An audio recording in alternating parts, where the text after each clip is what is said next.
Hey guys, my name's Kim Kelleher, and I'm going to walk you through the Step Up to Math 7 digital notebook. First off, I'm so excited you guys agreed to teach this summer boost course over the summer season. I'm going to walk you through how to use it with your students, and if you have any further questions, feel free to reach out to myself or Mary Bryant. I put our emails on slide 2. So let's get started. On our title page, we have our table of contents built in.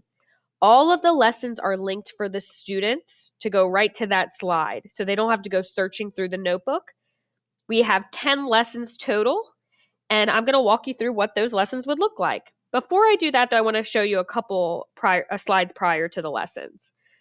So you'll probably want to delete the video instructions for teachers after watching this. And then on page 3, we have a Meet the Teach. So you can put a little bio about yourself, your office hours, your Google Meet code, anything that'll make it easier for your students to access you if they have questions. On page 4 and 5, we have a Learning Targets page. The kids can go in and reflect on their progress, turning the squares green, yellow, or red. That might help them as they're going so that they can come to office hours with the questions they actually have. Now let's get right into a lesson. The lessons are set up as they have an engage section, an apply section, they test their knowledge, and then they also have a section for some remediation and challenge.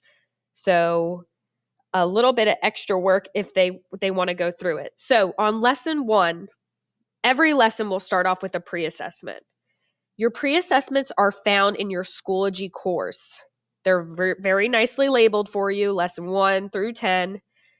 Both pre-assessments and mastery assessments are in here. So say your students go in and they crush the pre-assessment. They get 100%. They don't need to go through that entire lesson. They might want to go right to the challenge zone and do that challenging activity or move on to lesson 2. After they do their pre-assessment, say this is something they really do struggle with, order positive rational numbers. We have some vocabulary and we have videos in our engage section. There's examples for them so they can see how to do it, some step-by-step that they can refer back to if they need to. And then they have their apply section where they practice. Now, all of the practice in this notebook is self-checking, so the kids will get the answers right away.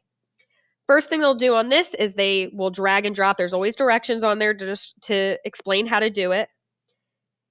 There is a page in between if the practice is built right into the notebook where the kids is just saying, try your best. This is just, asynchronous work. Try and challenge yourself. And then the answers will be on the following page. And you'll notice if it's non-calculator, we have some non-calculator icons on there to hopefully encourage the kids not to use a calculator. So after they finish their self-checking, they can show what they know. So they can go to the Schoology check. Again, this is in the same folder. They're going to do their mastery assessment, and they can see how they did after getting some practice in and after getting some engaging videos in. Now, there's 2 sections after the show what you know. If they need a little more practice still, they can go to this re-explore. In the re-explore, it's just more practice. Again, all self-checking. The kids will be able to see their answers right away and know if they got this concept a little better. This might be where they want to come to your office hours and say, I'm still struggling. You could help work through the re-explore with them, or you could do a couple of the re-explore questions with them.